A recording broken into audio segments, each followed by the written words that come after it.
Urgente, urgentíssimo! O Congresso norte-americano avança com os projetos contra a censura e o totalitarismo e a ditadura do ministro Alexandre de Moraes no Brasil. Veja quais foram as decisões que acabaram de sair lá dos Estados Unidos. E tem mais. O ministro Alexandre de Moraes acaba de tomar uma grandiosa decisão a respeito do Daniel Silveira. Fiquem comigo até o final para vocês saberem de toda a verdade. Eu não consigo nem descrever o tanto que eu fico feliz com essa notícia que acabou de sair. Uma das maiores injustiças cometidas por essa ditadura do judiciário. Talvez a pessoa que mais sofreu na pele esse ódio que se instaurou dentro das instituições democráticas contra aqueles que pensam diferente, que é o Daniel Silveira, acabou de receber a liberdade condicional. Ele pode retornar para o semiaberto. Acabou de sair essa notícia. Moraes autoriza o Daniel Silveira a retornar ao semiaberto, mas nega indulto. Tudo bem, negou o indulto, mas voltou para o semiaberto, vai poder voltar para casa dele, dormir com a esposa dele. E é aí que eu falo para vocês, pessoal, as coisas estão mudando. O objetivo do Alexandre de Moraes era fazer com que o Daniel Silveira apodrecesse na cadeia, como uma lição, como se fosse um caso de amedrontar. O alvo que foi usado para intimidar todos os outros que se atrevam a falar o que pensam nesse Brasil. Mas olha que coincidência, justamente no último dia em que o Pedro Vaca, da Comissão Interamericana de Direitos Humanos, está no Brasil, no último dia, o Alexandre de Moraes libera o semiaberto por Daniel Silveira. Daniel Silveira foi talvez ele e Felipe Martins, foram os nomes mais citados por todas as pessoas que fizeram denúncia para o Pedro Vaca. Felipe Martins e Daniel Silveira, os nomes mais citados. Afinal de contas, o Daniel Silveira pegou 9 anos, foi condenado a 9 anos por palavras. Palavras. Corruptos não pegam isso. Falar nisso, a corrupção não existe mais no Brasil. Ninguém é preso por corrupção. E o caso dele foi esmiuçado. O Paulo Faria, advogado do Daniel Silveira, que também teve a oportunidade de fazer uma denúncia para o Pedro Vaca, explicou ponto a ponto todas as atrocidades, todos os crimes cometidos por Alexandre de Moraes contra o Daniel Silveira. E olha só, arregou porque sabe que vai vir muita paulada, mas vai vir muita paulada por fora e aqui dentro as coisas vão começar a cair nos eixos novamente. E aí, antes do Pedro Vaca ir embora, o Alexandre de Moraes libera o Daniel Silveira para o semiaberto novamente. Agora, o curioso, e os corruptos que não estão sendo presos? Porque, querendo ou não, a matéria é essa aqui, ó, que a gente vê todas as horas, todos os momentos no Brasil. O Brasil tem sua pior nota em índice de percepção de corrupção em 2024. A pior nota. Lembrando, o STF brasileiro emitiu em torno de 40 mil decisões só no ano passado. 40 mil. Nenhuma decisão é para prender corrupto. Não se prende corrupto. De 70 mil decisões, não existem decisões para prender corruptos. Acredite ou não, porque não existe corrupção no Brasil. Tá tudo bem. E o que aconteceu com a percepção da corrupção? Está aqui, ó. Aumento da percepção de corrupção piora a posição no Brasil no ranking Transparência Internacional. O Brasil é hoje um dos países vistos por próprios brasileiros como um dos países mais corruptos do mundo. E o que a PF tem para falar disso tudo? Vamos trazer a PF. A PF atribui queda do número de prisões por corrupção à decisão do STF. Presta atenção. A Polícia Federal, a cúpula da Polícia Federal, diz, eles, não sou eu, eles dizem que a nossa Suprema Corte é a responsável pela queda de prisões por corrupção. Corrupção não se prende mais. Palavras, 12, 14, 17 anos de prisão. Mas eles estão certos, né? Eles estão defendendo a democracia. O importante é defender a democracia. Qual que é o risco para a democracia? É o crime? É a corrupção? Não. É gente que quer falar o que pensa. Quem são esses atrevidos que acham que pode pegar a internet e falar o que eles acreditam, defender os seus valores e princípios, questionar autoridades do Brasil, né? Cantanhede, questionar e criticar medidas públicas é crime. Sim, uma jornalista da maior empresa de televisão do Brasil disse: questionar medidas públicas é crime.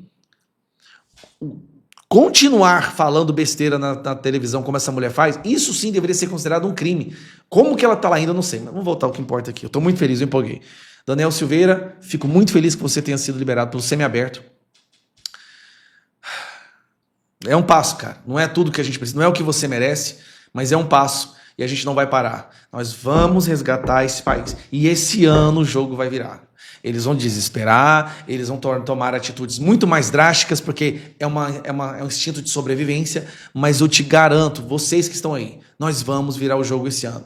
Primeira coisa, voltar para as ruas. 16 de março, em todas as capitais do Brasil, já se organize, nós vamos para as ruas. Não é pelo Bolsonaro, não é para eleições, não é contra o Lula, é por muito mais, gente. É pelo Brasil. Vamos para as ruas pelo Brasil. Fala pessoal, estou aqui com o Paulo Figueiredo na capital americana, Washington DC, em mais uma visita que está sendo muito produtiva. Agora aqui a gente acabou de sair de uma reunião no State Department, que é o equivalente ao nosso Ministério das Relações Exteriores, onde por acaso, né, havia trabalhando aqui o Mike Benz, que é a pessoa que está colocando transparência em todos esses arquivos, que aqui é chamado de Complexo Industrial de Censura, USAID, NED, Atlantic Council, que ia acabar nas mãos de pessoas, né, que basicamente censuravam, né, e não combatiam a desinformação. A desinformação é só o pano de fundo.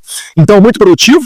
Por vezes a gente pode falar as pessoas que estão se reunindo, por vezes não, mas de fato com a eleição do Trump, as portas estão muito mais abertas. Se no passado a gente conseguia uma entrada boa apenas na Câmara dos Deputados, onde havia a maioria do Partido Republicano, de direita, agora há maioria também da direita no Senado e temos também um governo conservador aqui nos Estados Unidos. Não é isso, Paulo?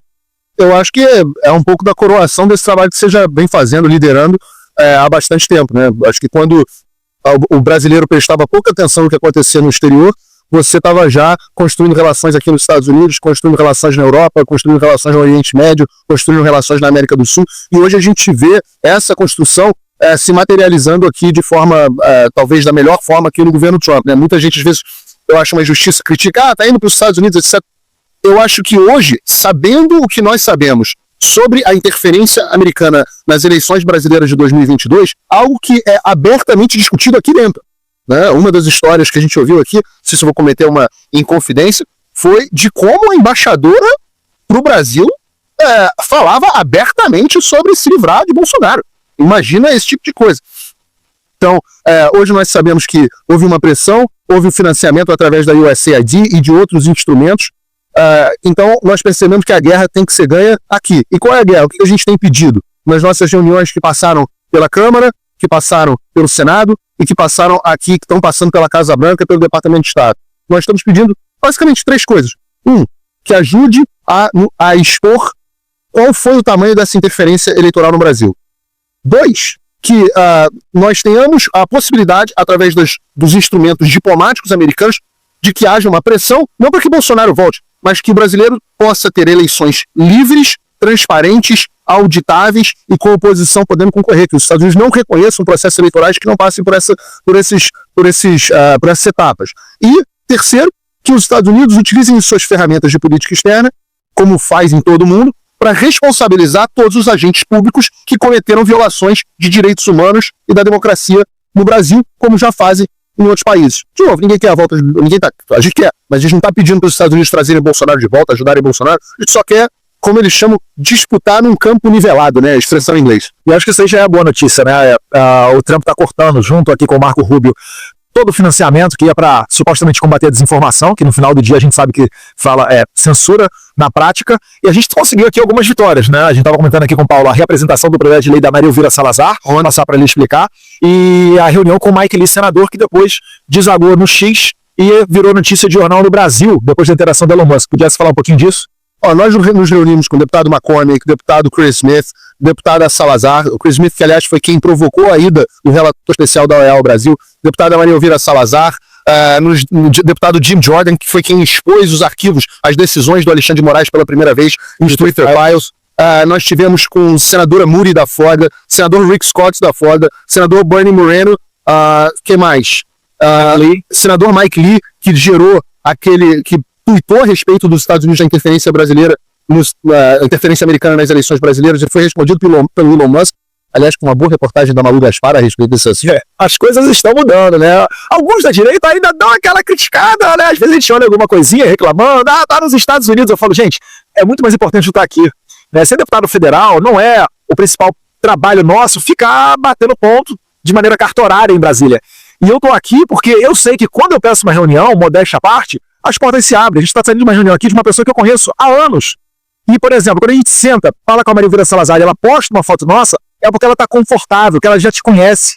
Imagina você está conhecendo a pessoa no primeiro dia, um estrangeiro, e você vai colocar na tua rede social, ainda mais sabendo como é que é a política, né, na América Latina, cheia de corrupção. Então isso tudo o quê? É demonstração de confiança e a certeza de que eles podem atender às nossas solicitações. Eu acho que é por aí. Aliás, poucas horas depois da nossa reunião com a Maria Elvira Salazar, o Congresso dos Estados Unidos reapresentou o projeto de lei chamado No Censorship on Our Shores Act, que é a lei que cancela os vistos e impede a entrada de qualquer autoridade estrangeira que viole a liberdade de expressão, direitos da primeira emenda de americanos. Então, já tinha sido apresentado no Congresso anterior, mudou o Congresso, precisava reapresentar. Nós nos reunimos com a Maria Salazar, acho que 11 horas da manhã. Quando chegou às 5 horas da tarde, o projeto já tinha sido reapresentado. E tivemos também com o deputado Jim Jordan, que garantiu que vai passar em tempo recorde, com enorme chance de aprovação no Congresso.